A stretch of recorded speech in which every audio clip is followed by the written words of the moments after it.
Do you want your AI images to look like this, as in not realistic, or more like this? Much better, right? Here are 5 AI image prompting mistakes to avoid. The first mistake is using prompts that are too basic. A basic prompt like create a photo of a cup of coffee will give you a random image. There is nothing wrong with this image, but it's just random. So instead, try a less basic prompt that's made up of these 4 core components: subject, scene or setting, style, and details. For example, a steaming cup of coffee on a rustic wooden table, morning sunlight coming through a window in soft cinematic lighting. And this is the result. Watch my other video in which I give you the perfect AI image prompt formula, which is made up of 8 components. And you can also download my free AI prompt starter pack with 70 ready-to-use AI prompts that you can use with any AI tool. The second mistake when prompting AI for images is not describing the lighting. And lighting has a huge impact on how an image feels. So specify what you want the image lighting to be like in your image prompt, like this. For example, you can say backlit or golden hour lighting for warm, realistic lighting, or soft studio lighting for a polished and more professional look. The third mistake is not specifying the mood, the general vibe of the image, or the color palette. You can describe this in your prompt.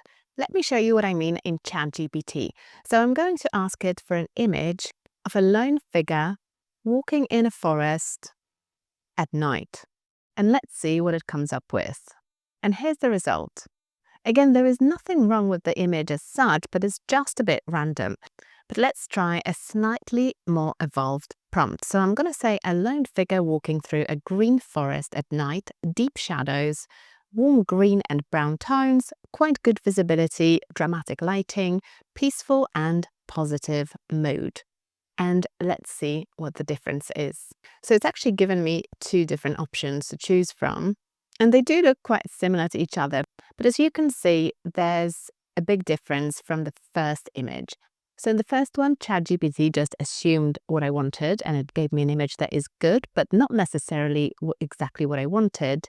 But this one followed the instructions, and so it made the image appear very different. But you can also upload an image that you like the mood of into your AI tool like ChatGPT or Gemini and ask the AI to use that as a reference. So let me show you how to do that in ChatGPT.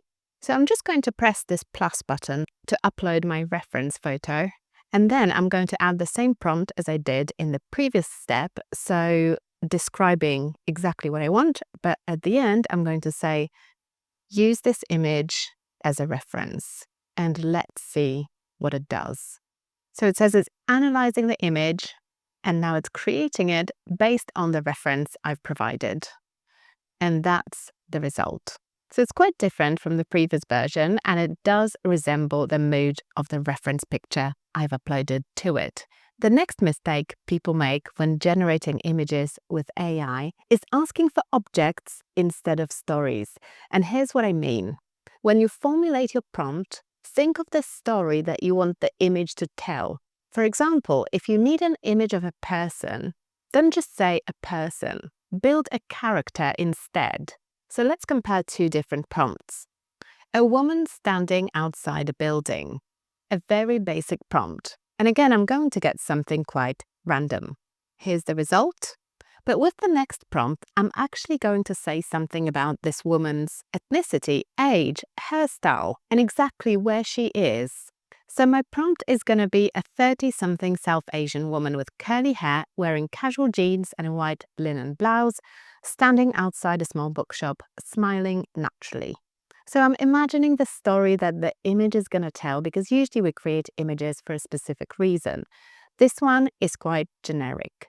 It tells a story, but not exactly the story I want to tell.